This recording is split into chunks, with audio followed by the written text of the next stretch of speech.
Welcome to our channel easy কুকিংয়ে আজকের recipe তালের বড়া। এটা তালের বড়া, দেখতে তালের বড়া কিন্তু খেতে মাশাআল্লাহ একদম কেকের মতো, একদম সফট তুলতুলে যেই বড়াটা হয় তাল দিয়ে আমি ঠিক সেরকমই বড়া তৈরি করেছি। এটা খেয়ে আমার বাসায় প্রত্যেকেই ভীষণ পছন্দ করে আর আমাকে এটা বারবার তৈরি করতে হয়। প্রত্যেক সিজনে আমি এই তালের রেসিপিটা তৈরি করে থাকি আর এটা একদমই ছোট যে আমাদের কাপকেকগুলো থাকে সে ধরনের টেস্ট আসে, কিন্তু এটা তৈরি হয়তো তাল দিয়ে। এজন্য আমার বাসার সবাই এটা খুবই পছন্দ করে। আর এটার জন্য আমি যে তালটা বাজার থেকে কিনে নিয়ে এসেছি এটা আগে টেস্ট করে নিয়েছি আসলে তালটা তিতা কিনা।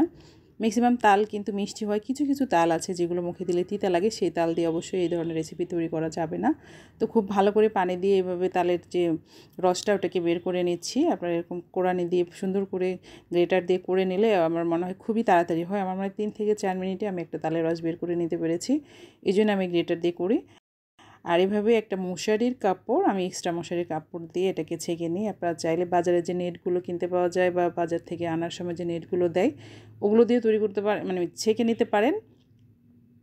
ছাঁকার সময় অবশ্যই নেট জাতীয় কাপড় দিয়ে ছাঁকবেন, না হলে এটা ঘন বের হতে চাইবে না। এই তালের যে আঁশগুলো থাকে সেগুলো অনেক পরিমাণে থাকে, এই জন্য খুব ভালো করে ছেঁকে নিতে হবে। এরপরে এর মধ্যে দিয়ে দিচ্ছি 1 কাপ পরিমাণ চালের গুঁড়া, 1 কাপ চালের গুঁড়া, 1/2 কাপ ময়দা। এই পরিমাণটা খেয়াল রাখবেন। তাল ছিল আমার 1 কাপের মতো। এরপর গুঁড়া দুধ দিয়েছি 1/2 কাপ এবং বেকিং পাউডার। এটা কিন্তু বেকিং পাউডার, বেকিং সোডা না, অনেক পাউডার সোডার মধ্যে পার্থক্য বোঝেন না।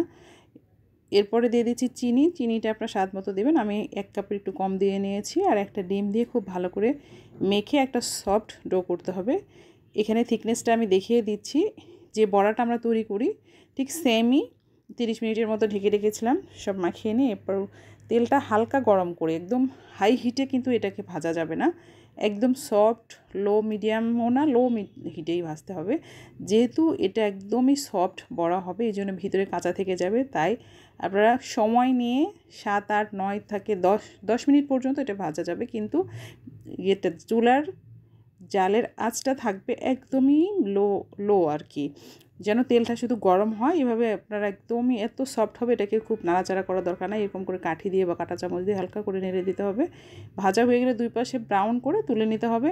আর এই বড়াটা যে এত মজার খেতে, মাশাআল্লাহ মাশাআল্লাহ। রাফা মনে তো ও ভাঙছিল, দেখাচ্ছিল আর ও টুকটুক করে খাচ্ছিল। আর এই রেসিপিটা প্রত্যেক সিজনে আমার বাসায় তৈরি করতে হয়। আয়ানবাবু মিষ্টি খাবার খুব বেশি খায় না, কিন্তু এই রেসিপিটা সে খুব পছন্দ করে। আর এভাবে তৈরি করলে আপনার তালের বড়া এটা কেউ বুঝতেই পারবে না। মেহমানদেরকে যদি পরিবেশন করেন আপনার একটা সুনাম আসবে। আশা করছি আমার আজকের রেসিপিটা ভালো লেগেছে। ইজি কুকিংয়ের সাথেই থাকবেন। ধন্যবাদ সবাইকে। আল্লাহ হাফেজ।